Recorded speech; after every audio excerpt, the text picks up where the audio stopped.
할렐루야. 여러분 이렇게 뵙게 돼서 반갑습니다. 정말 나라 민족을 위해서 특별히 약한 자들, 어려운 사람들을 뒤에서 이렇게 돕고 또 이 땅의 정의를 실현하기 위해서 애쓰시는 이 법무법인 로고스 여러분들에게 국민의 한 사람으로서 또 크리스천의 한 사람으로서 존경과 감사를 전하고 싶습니다.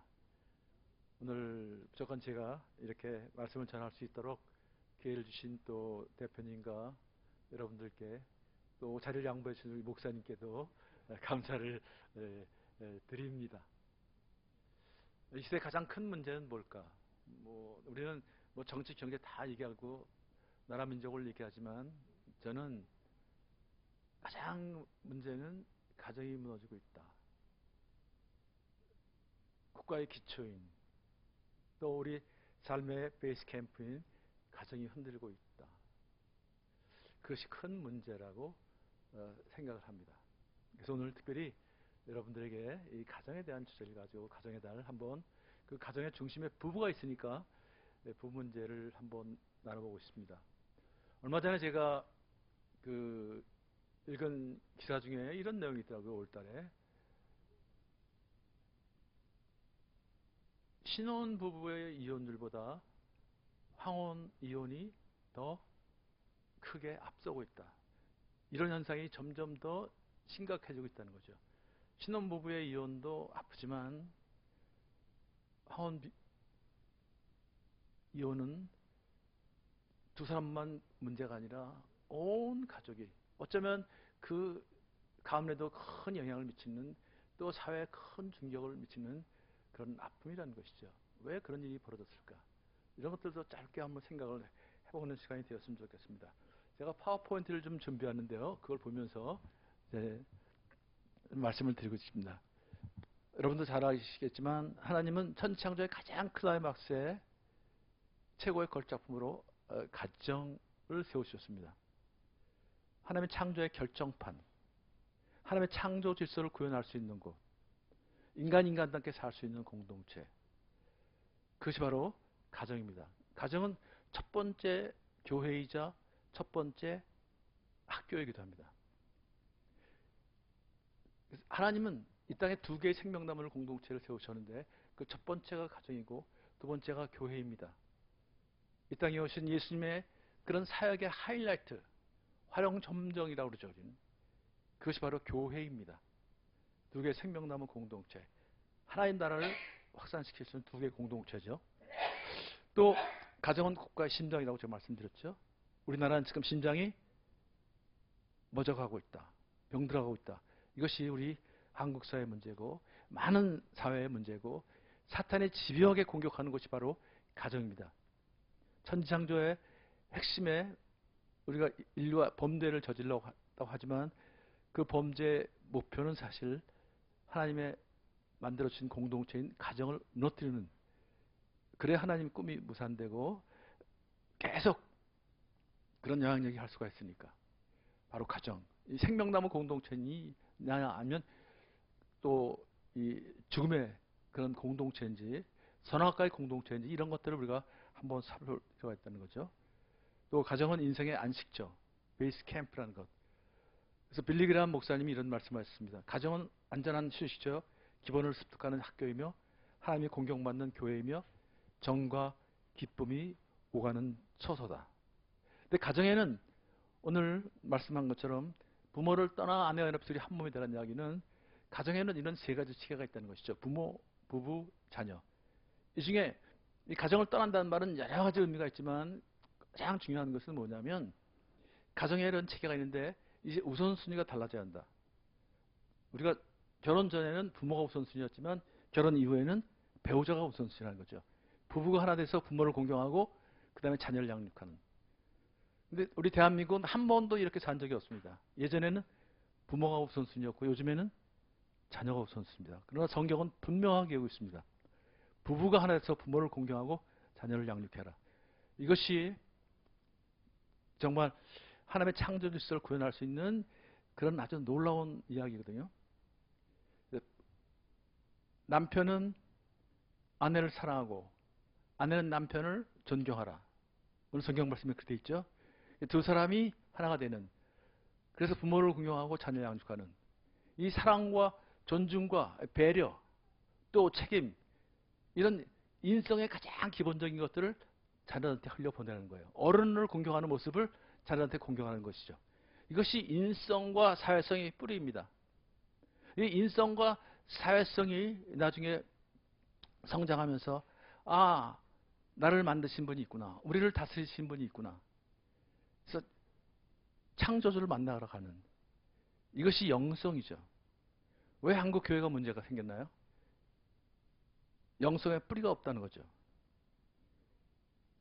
가정이 무너지고 있는데, 사회성이 없는데, 인성이 없는데, 그래서 한국 일단 딴 사람들하고 똑같이 살고 있잖아. 너희 주장하는 영성은 도대체 뭐야? 이것이 이제 우리의 큰 아픔이기도 하죠. 그래서 하나님 분명하게 말씀하셨어요. 부모를 떠나 아내라 둘이 한 몸이 돼서 부모를 공경하고 자녀를 양육하는 것이죠. 그것이 인성과 사회성, 영성의 뿌리이기 때문에. 그래서 부부로 살아야 하는데 부부로 살지 않기 때문에 일어난 이혼이 뭐냐면 그것이 바로 황혼 이혼입니다. 그래서 꼭 부부가 하나 된다는 건, 우리 많은 사람들이 이제 이혼을 하는데, 헤어지는데, 제가 보면 결혼에 관련된 잘못된 신화가 우리 속에 깔려 있어요. 우리 사회에. 첫 번째 잘못된 신화가 뭐냐면 두 사람은 결혼해서 행복하게 오래 살았더라. 그래서 일단 결혼만 하면 행복해진 줄 알아요. 우리는 살아가니까 우리는 절대 이혼하지 않을 거야. 이런 신화를 우리한테 심어준 그 장본인이 누굴까요? 동화책입니다. 대표적인 동화책이 신데렐라. 그래서 신데렐라 신드롬이라는 것이 있었어요. 대한민국에. 대한민국의 연속극은 거의 다 신데렐라 신드롬이었어요. 회장 아들과 평범한 여직원 사이 로맨스. 그래서 뭐 눈물이 많아요. 헤어졌다가 다시 만났다. 결국은 그 어려움을 다 극복하고 화려한 결혼식으로 끝납니다. 그러면 시청자들은 아, 두 사람은 행복하게 오래 살았을 것이라고 착각을 합니다. 근데 여러분, 신데렐라가 행복하게 오래 사는 거 보셨나요? 소설의 이야기입니다. 소설의 이야기예요. 동화의 이야기입니다. 저하고 제 아내가 신데렐라가 어떻게 됐을까 한번 분석을 해봤어요. 두 가지 결론이 나왔어요. 이혼했을 것이다. 왕자는 멋진 왕은 될 수 있습니다. 그러나 멋진 남편이 된 건 다른 이야기입니다. 다윗은 멋진 왕이었어요. 그러나 그분은 멋진 남편이었나요? 아니거든요. 멋진 아버지였나요? 아니거든요. 이런 문제가 있다는 거예요. 또 요즘에는 많은 사람들이 아, 신데렐라는 과연 행복하게 오래 살았을까요? 예, 부부에는 학자들은 뭐라 하냐면 갈등을 억누르며 사는 부부, 갈등을 회피하면서 사는 부부, 갈등을 극복하면서 사는 부부, 세 종류밖에 없다는 거예요. 그러니까 뭐죠? 결론은 갈등이 있다. 그러니까 정말 행복한 부부는 갈등을 극복하며 사는 부부. 그러니까 우리는 안 싸운다. 많은 사람들이 갈등을 회피하면서 살죠. 없는 것처럼. 그냥 너는 나, 너는 너, 나는 나 이렇게 살아요. 거짓 평화 속에 산다는 거죠. 그러나 아이들은 다 합니다. 아이들한테는 그런 영향이 다 미쳐갑니다. 안 싸우는 것보다 더 중요한 거지만, 안 싸우는 것도 중요하지만 더 중요한 것은 뭐냐면 둘이 하나 되는 것. 다툼 속에서 함께 극복하며 성장하는 모습을 보여주는 것. 이런 것들이 다 우리가 뭐 회복 탄력성 얘기지만 다 그런 내용이거든요. 그러니까 부모가 사는 모습을 아이들은 다 카피하고 있다는 것. 우리가 아버지께서 하면서 늘 한 얘기가 있습니다. 아버지, 당신은 카피되고 있습니다.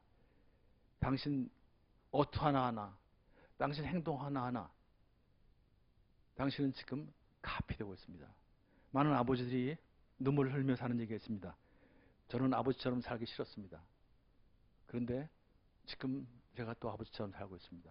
그래서 우는 분들이 많아요. 이걸 버려야 되는 거죠.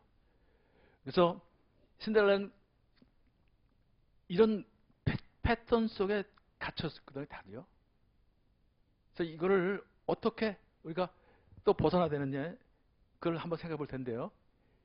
또 많은 사람들이요, 갈등이 생기면 성격 차이 때문에 못 살겠다고 그래요.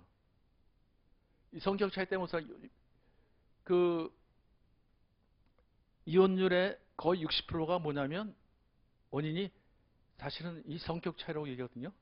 근데 저게 맞는 얘기일까요? 사실요? 여러분도 그 이혼 담당해 보신 분들 있죠? 맞는 얘기일까요? 여러분, 한번 제가 질문해 볼게요. 여러분, 지금 여러분 아내들하고 성격이 같아요, 달라요? 다르죠? 연애 때는 같아서 달랐어요? 생각도 안 나죠? 이게 대답이 정답이거든요. 이게 정답이에요. 근데 연애할 때 지금 달랐으면 연애도 다른 거예요. 다 다른 사람들을 만나게 돼 있어요. 아주 희한하게 만나요. 하나님의 다 뜻이 있죠. 근데 왜 그때는 문제가 없었는데 왜 지금은 문제가 생길까? 요 문제를 우리가 왜 원인이 뭘까?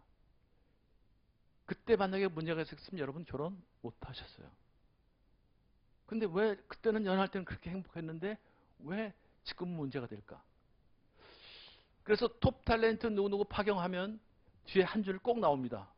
무슨 말이 뜰까요? 예. 돌이킬 수 없는 성적 차이로.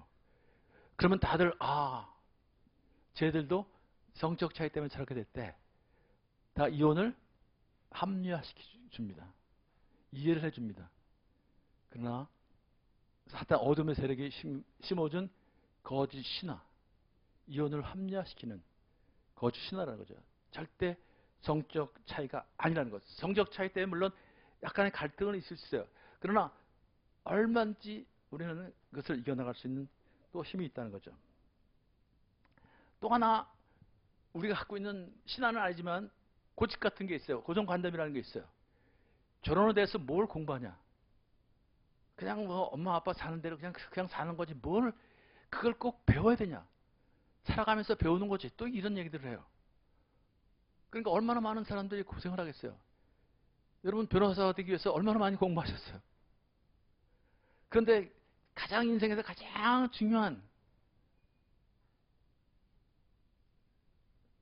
공동체인 생명의 근원이자 어쩌면 삶의 원천이 될 수 있는 가장 중요한 공동체를 어떻게 경영할 것인가, 어떻게 세우고 하나님이 어떤 뜻을 갖고 있는가 이런 것을 공부하는 사람은 거의 없다는 거예요. 이것이 큰 문제입니다. 저의 멘토이셨던 우리 고 하영재 목사님이 이런 얘기를 하셨어요. 가정은 서로가 피눈물 나게 노력하지 않으면 오래가지 못합니다. 서로가 피눈물 나게 노력하지 않으면. 가정은 남편과 아내가 죽을 힘을 다해서 지켜야 하는 것입니다. 그만큼 소중하다는 거예요. 그만큼 아슬아슬하다는 거예요. 그만큼 영적 전쟁이 치열하다는 거예요. 가정은 그런 최고의 어쩌면 가치, 하나님 위에는 하나님 만드신 최고의 가치 아니에요, 이게 가정이. 하나님이 가장 아끼셨던 공동체, 이 가정이라는 거죠. 근데 우리는 그걸 가정을 배우지 않는다는 것. 근데 많은 학자들이 이제 이걸 대해서 연구를 하는데요.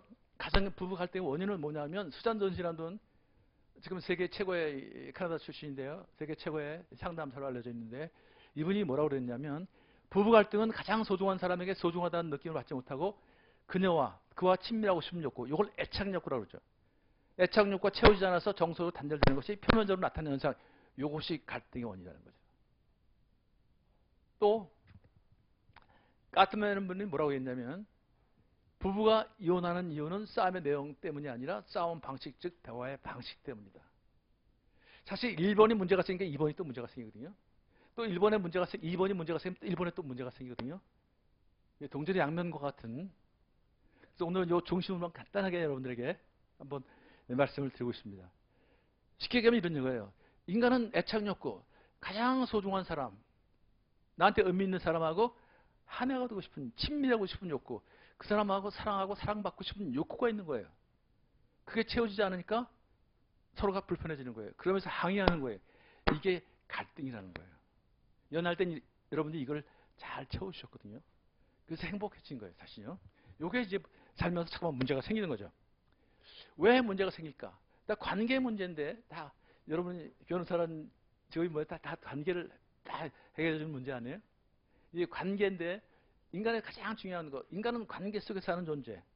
관계 속에서 행복해지고, 관계 속에서 사랑이 싹트고, 또 관계 속에서 우리가 성장하는 거죠. 근데 이 관계 방식을 여러분들 짧게 말씀을 드리면, 관계는 적응과 반응으로 이루어지는 거 아니에요? 그런데 이 상대방이 어떻게 접근하냐, 상대방이 어떻게 반응하냐에 따라서 감정이 생기거든요. 되게 감정에 따라서 관계가 결정됩니다. 감정이 좋으면 관계가 좋아지고, 감정이 상하면 관계가 깨어지고, 또 관계가 좋아지면 감정도 좋아지고. 이거 보통 인간 관계에 대한 이야기죠. 그런데 이시영 박사가 세로토닌 하라는 책에서 사람은 감정에 따라 움직이고 감정은 뇌에 따라 움직인다고 그랬어요. 이 감정을 움직이는 뇌라는 거예요.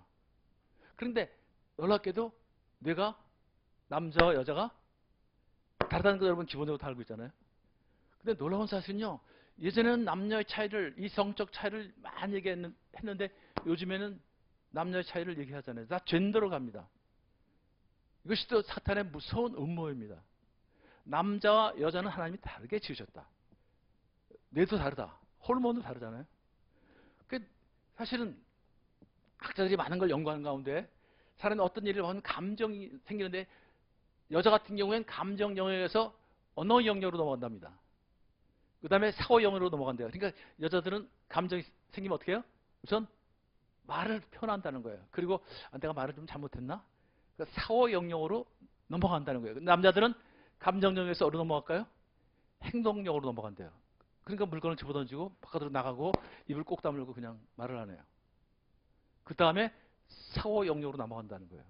그러니까 쉽게 얘기하면 남자들과 여자들의 관계 방식이 좀 다르다. 근데 연애할 때는 이걸 기가 막히게 맞춰줬거든요. 그래서 여러분들이 관계를 잘 이뤘는데 결혼하고 나서 특별히 남자분들이 많이 문제를 일으키는 게 뭐냐면 남자들은 일본 사람들은 뭐라고 하냐면 잡은 고기에 물고기 뭐라 그러죠?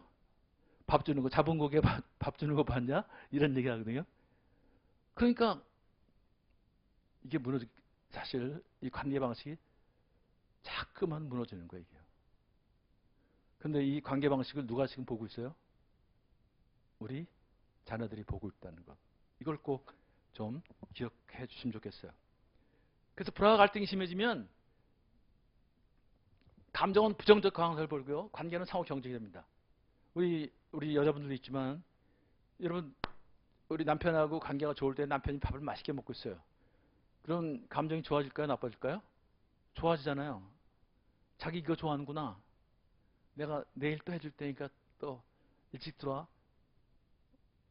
관계가 점점 좋아지는 거예요. 그런데 감정이 상했는데 혼자 맛있게 먹고 있어요. 그러면 기분이 좋을까요? 저게 시충인가 저게? 꼴도 보기 싫은 거예요.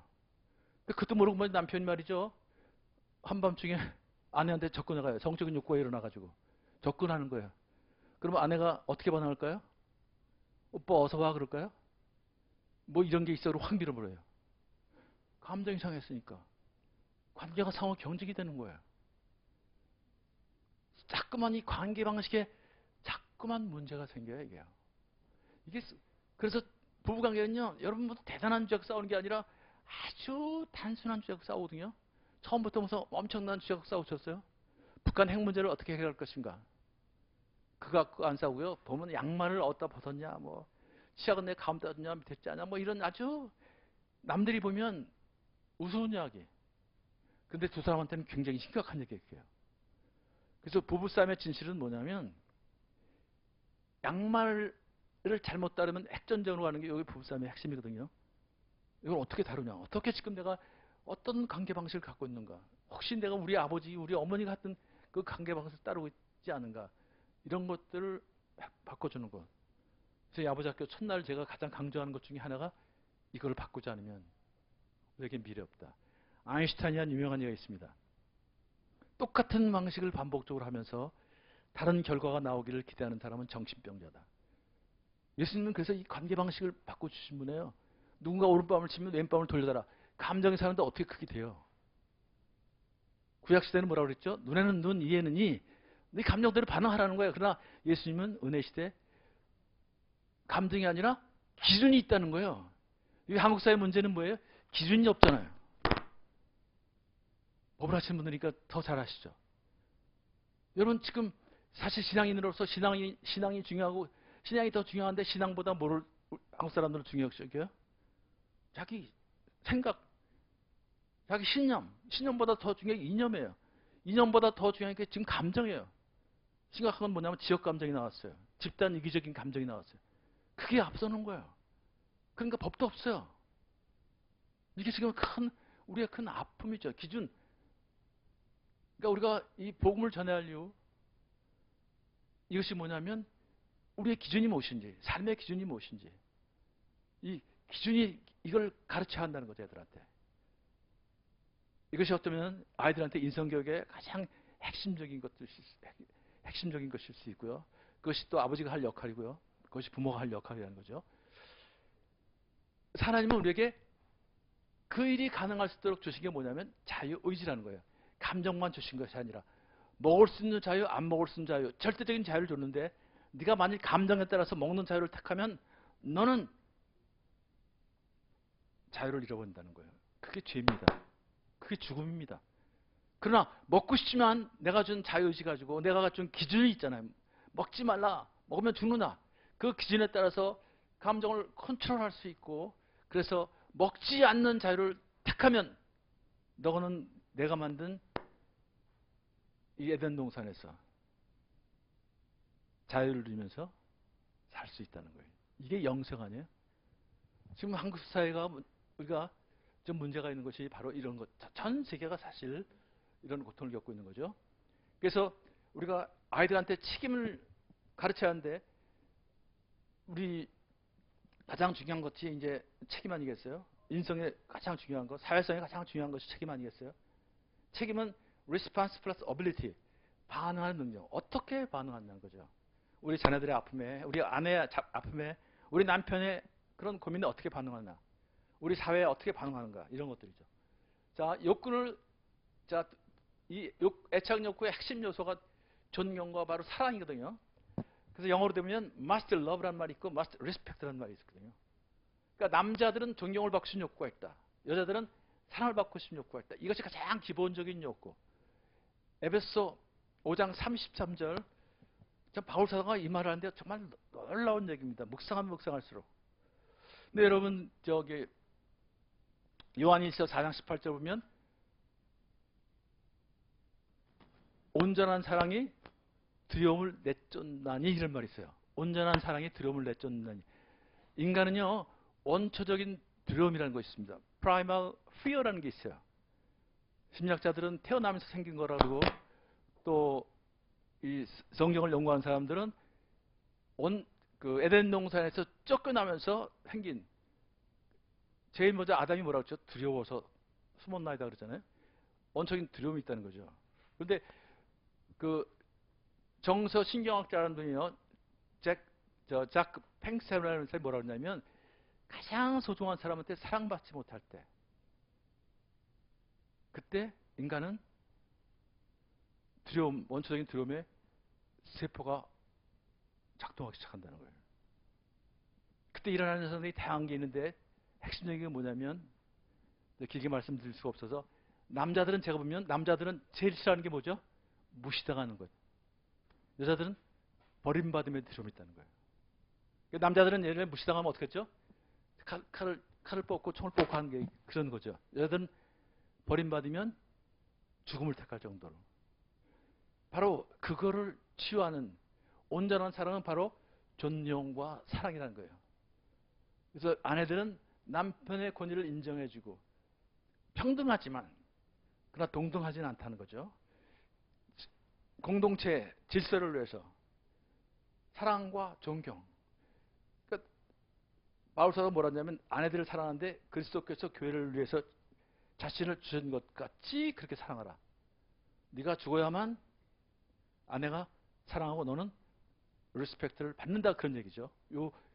요게 사실은 애착 욕구의 아주 핵심, 사랑과 존경. 성경에 한번 나중에 여러분 에스더서를 한번 보시면, 에스더서가 보면, 우리는 에스더 얘기하지만 에스더 이전에 그 왕비가 누구였죠? 와스티였죠. 왜 와스티가 폐위를 당했을까? 하나님은 에스더를 등장시키기 위해서 와스티를 그냥 일방적으로 폐위시켰을까? 절대 하나님은 그렇게 하시는 분은 아닙니다. 아하스 왕이 세계 최강대국 왕이었죠. 127개 지방을 다스리는. 그렇게 잔치를 벌이고 나서 180일 잔치를 벌이고 나서 또 한 달 동안 잔치를 또 수산성에서 벌이는데, 그때는 측근들 말이죠. 수고한 사람들. 근데 어느 날 그 왕비를 데리고 오라고 그래요. 왜 데리고 오라고 그랬죠? 왕비를 자랑하고 싶었어. 당대 최고의 민. 그 아내를 자랑하고 싶었던 거예요. 근데 그 아내가 왔어 안 왔어요? 안 왔죠. 근데 왜 안 왔는지는 원인을 몰라요. 이유를 몰라요. 그런데 그 반응은 아야스라의 반응은 어땠어요? 감정이 중심에 녹아 불이 일어났다. 네가 나를 무시해? 네가 나를 무시해? 결국 대신들하고 의논하면서 폐위를 시키죠. 그 폐위시키면서 대신들이 그렇게 충동해요, 자신이요. 이걸 가만 놔두면 이 땅에 아내들이 남편을 무시합니다 그랬어요. 이걸 바로잡지 않으면, 이걸 바로잡아야만 아내들이 남편을 존경합니다라는 말이 성경에 나와 있습니다. 한번 보세요. 참 간단한 일인데요. 세계를 품은 남자가요, 아내를 품지 못하는 거예요. 아내를 배운 게 있어야죠. 그래서 어떤 분들은 그 와시디를 최초의 여성 해방운동자다 뭐 이렇게 얘기하는 사람도 있어요. 그러니까 이 사랑과 존경하는 것이 그렇게 싸움은 다 이거예요. 아내들은 사랑받고 싶다. 염려와 배려와 관심을 받고 싶다. 남편들은 너 날 좀 인정해주면 안 돼? 날 좀 믿어주면 안 돼? 이런 얘기죠. 자, 지하철을 타고 가는데 점잖게 생긴 할아버지와 약간 신경질적으로 생긴 할머니. 노약자석에 앉히자마자 할머니께서 할아버지한테 계속 잔소리를 하셨어요. 그러게 내가 아니라고 했잖아요. 아유 정말 어쩔 거예요. 영감아. 붕치렁 샤랄랄라 샹그리라. 할아버지는 한참 빼는지 난처한 표정으로 그만요. 알았다고 그만요. 그래도 할머니 잔소리는 멈추지 않으셨어요. 아 내가 아니라니까. 왜 거기서 방문을 열고 옆에 있는 들한테 붕치렁 샹그리랄라. 할아버지는 못 참겠든지 갑자기 벌떡 일어나시더니 내리자. 왜 여기서 내려요? 어서 내려. 갈아타면 돼. 빨리 내려. 알았어요. 할머니가 일어나서 문 앞으로 가셨고 전철 문이 열리자마자 내리셨어요. 할아버지는 내리지 않으셨습니다. 할머니는 뒤돌아보고 놀라서 막 뭐라고 하시는데 할아버지는 손짓으로 어여 가! 창피해! 어여 가! 창피하다 그러죠. 출발하고 할아버지는 비장하게 한 말씀 하셨어요. 집에 가서 한번 죽지 뭐. 참 단순한 건데요. 그죠? 집에 가서 한번 죽지 뭐는 창피하다는 거예요. 너 지금 나한테 다른 사람 앞에서 나 망신시키고 있는 거 아니야? 자, 이런 일들이 실수없이 벌어지고 있어요. 또 하나 소통 문제에서는, 원하는 소통을 위해서는 잘 들어주는 거, 반응해주는 게 참 중요하다고 그러죠. 반응해주는 거, 있는 그대로 이렇게 받아주는 거. 좀 이따 영상 하나 보여줄게요. 나의 감정과 욕구를 정중하게 표현하는 거. 그런 이제 요즘에 iMessage에서 비폭력 대화라는 말이 나왔는데요. 나의 감정과 욕구를 정중하게 표현할 줄 아는 거예요. 여러분들은 다 아마 의뢰인들한테 하듯이 아마 아내한테 같이 하면 아내가 굉장히 행복할 거예요. 그죠? 그러니까 여러분 다 배우셨어요. 그러니까. 그 다음에 관찰, 감정, 욕구, 요청하는 거죠. 그다음에 내용, 말투, 표정. 내용보다 더 중요한 것은 말투고 말투보다 더 중요한 것은 표정이다.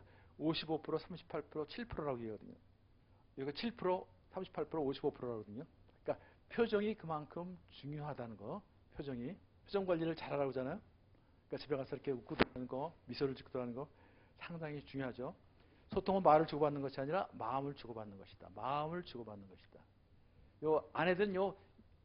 아내들이 원하는 건 요 감정이거든요. 요 공감이거든요. 요거를 우리 남자들은 자꾸만 아내를 이해시키려고 그러죠. 늦게 들어와서 아내가 좀 짜증이 나 있으면 우리는 어떻게 해요? 왜 늦었는지 자꾸만 상황을 설명하고 이해를 시키려고 그래요. 그것보다 더 중요한 건 뭐예요? 감정을 지금 힘들었구나. 무슨 일이 있었나 보구나. 그런데 내가 왜 늦었는지 그럴수록 아내들은 더 짜증이 나는 거죠. 그죠? 근데 여러분 이게 참 저도 제 아내가 저기 와 있지만 다른 사람들은 잘하는데 제 아내한테는 이게 안 돼요. 저한테 제 아내가 사람들이 아이고 장로님 같은 분하고 사시면 얼마나 행복하겠어요. 그러면 제 아내가 하는 얘기가 있어요. 당신도 와서 한번 살아보라고요. 이게 참 그렇게 하는데도 이게 훈련이 안 돼 있고요. 여기 성향이 호르몬이 그런 성향이 있어요. 그래서 그렇다는 거죠. 자, 이 공감이라는 말 많이 들으셨잖아요. 아들 둘을 둔 언니는 얼마 전 어머니 교육을 다녀왔답니다. 가장 중요한 것은 아이들에게 뭐뭐 하는구나 이 어투를 쓰라는 거예요. 예를 들어 뭐뭐 하는구나. 아이가 밖에 나갔다가 들어와서 더러운 손으로 간식을 집어 먹을 때도 배가 많이 고팠구나. 그렇지만 먼저 손을 씻는 게 좋지 않겠니? 이렇게 말하는 거죠. 더러워 먹지 마. 시끄러. 땅바닥을 기다 들어왔나 어디서. 뻑지는 거 안 좋다는 거죠. 그러면서 남편한테도 그런 말투를 쓰는 게 좋겠다고 하더랍니다. 부부가 함께 그런 말투를 쓰면 서로를 이해하게 돼서 싸움도 덜하게 된다는 거예요. 집에 돌아온 언니는 우리도 앞으로는 뭐뭐하는구나 문화체에 쓰자 하고 약속을 했답니다. 그런데 문제는 그 어투를 쓰긴 써야겠는데 도저히 어떻게 써야 할지 모르겠더랍니다. 그래서 고민 끝에 아침에 출근하는 신랑한테 그랬다는 거죠. 출근하는구나. 출근하는구나. 자기도 어이가 없어 막 웃고 있으니까 남편이 또 하나 받아칩니다. 좋아 죽는구나. 이 얘기 듣고 뒤집어질 줄 알았습니다. 네, 군화법이라는 게 그래서 이제 이렇게 애들한테 무슨 상대방이 얘기하면 아 그랬구나라는 거 하는 거죠. 얼마 전에 제 아내가 아침에 이제 수영을 하러 가는데 그날 아침에 좀 분위기가 좀 약간 다운돼 있었어요. 그래서 제가 가서 제 아내를 나갈 때 축복 기도를 해주고 수영하러 가는구나 그랬더니 제 아내가 깜짝 놀라가지고 말이지 갑자기 무슨 소리야? 저를 쳐다보면서 뭐라 그러냐면 좋아 죽는구나 그러더라고요. 그래서 제가 뭐라 그랬을까요? 아이고 들켰구나 그랬어요. 예, 그 순간에 분위기가 다 풀리는 거죠. 그래서 혹시 아내가 기분이 언짢아 보이면 그냥 무시하지 말고요. 아 기분이 좀 언짢은가 보구나 라고 얘기하세요. 그럼 그것도 이렇게 한번 접근해 보세요. 그런 것도 말이죠. 이 군화법이라는 게 참 좋더라고요. 제가 보니까 아이들한테도요. 무슨 일이 있나 보구나 이렇게 접근하는 거. 가정에서는 이런 걸 좀 그래서 부부는 서로 사랑하고 소통하며 또 서로 치유하고 생명나무 공동체를 만들어가는 가정 건축가라는 것. 옛날엔 나는 이렇게 생겼고 너는 이래서 두 사람이 하나 된다 그러는데 이거 그리스의 극작가인 아리스토파네스라는 사람이 주장한 건데 이런 건 없고요. 성경적으로는 나는 이렇고 너는 이런데 하나가 될 수가 없죠. 뭐 다른 게 한두 가지겠습니까? 사람 배경도 다르고 말이죠. 그러나 하나가 될 수 없어서 이 땅에 한 목적으로 오신 예수님, 우리 예수님을 만나는 거죠. 나는 십자가를 통해 너를 보고 너는 십자가를 통해 나를 보고 사실 그러면서 갈등을 극복하면서 우리가 되는 나와 너의 합보다 더 큰 우리가 되고 자녀를 낳아요. 자녀를 낳아서 우리 육신의 자녀뿐만 아니라 영적인 자녀를 낳아서 가정을 이루고 또 가정이 모여서 교회를 이루고 교회가 하나님 나라를 확장시켜가는 이게 바울 사도가 교회와 그리스도에 관한 얘기라고 했는데 에베소 5장 31절 32절을 여러분 묵상하셨잖아요. 그 교회에 대한 이야기를 하셨다고 우리는 크게 이야기지만 사실 교회 얘기만 했을까? 저는 가정을 통해서 우리 가정을 통해서 교회와 예수님과의 관계를 우리가 보여줄 수 있다면 그러면 세상은 달라지지 않을까? 저는 우리 로고스 이 본부분 로고스의 가정들도 그렇게 행복하시고요. 여러분들도 이 공동체는 특별히 생명나무 공동체라고 생각하시고요. 여기서 그런 아름다운 일들이 있다면 우리 한국 사회가 좀 더 아름다워지지 않을까 그런 기대를 갖고 있습니다.